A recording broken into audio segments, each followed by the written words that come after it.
Hey everybody, and welcome back to Front-End Expert. In this video, we will be discussing the box sizing CSS property.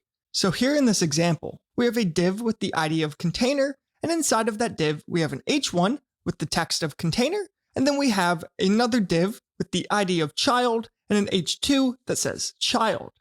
And if we come over to the styles.css, you can see the CSS file for this output. The container has a width of 300 pixels, and that background color of light blue. And then the child also has a width of 100%, so the entire size of the container, and then it has a border of 10 pixels solid black, a padding of 12 pixels, and a background color of orange. But then if we look at the output, the child is overflowing from the container.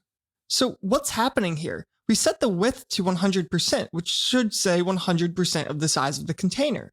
But the issue is, setting the width to 100% sets the width of the content. But in addition to this content, we have 10 pixels of border and 12 pixels of padding. And because this is on each side, we actually have 20 total pixels of border, 10 pixels on the left and 10 pixels on the right. And we have 24 pixels of padding, 12 on the left and 12 on the right. So this is causing our child to overflow because this isn't being accounted for in the width. And we could solve this using the calc function. So calc allows us to add, subtract, multiply, and divide values of different units. So I could say 100% minus 20 pixels for the border minus 24 pixels for the padding. And this would end up working. This does what we want, but this is kind of gross. This is not very clean code. And now we have these values that are hard-coded to these other values. And we will see in the CSS variables video how we can avoid hard-coding all of these values, but it's still not very clean code. So how else could we solve this? And the solution is the box sizing property. So I will set this back to 100%. And then we can use the box sizing property. And what the box sizing property does is it says, should we use the width and height of the content or all the way out to the edge of the border? So here, if we set this to box sizing content box, this is the default, and it's not going to change anything because of the fact that the size of the box, so the size of the width, is affecting the width of just the content.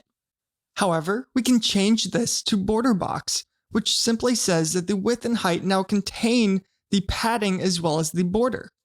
So this value of width 100% is now the equivalent of what we did before. It is just automatically subtracting the width of the border and the width of the padding for us. So width 100% is no longer 300 pixels. It is now the equivalent of 300 pixels minus 20 pixels minus 24 pixels.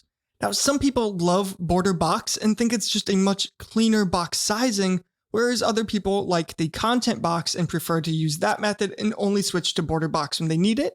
But a very common CSS rule set you will see will be to have the universal selector and just set the entire page to use box sizing border box, which will allow us to not need this property here. And then in the scenario where you might need a content box, you could switch it back. But again, it's up to you if you prefer to have this set for every single property, or if you want to just set it individually when you need it. However, if you're coming into a project that other people had already been working on, I would recommend checking to see what their box sizing property is set to right before you start doing any CSS work, because you need to know how your widths and your heights are going to be calculated. And with that, that's going to be the end of this video. I hope you enjoyed it, and I'll see you in the next one.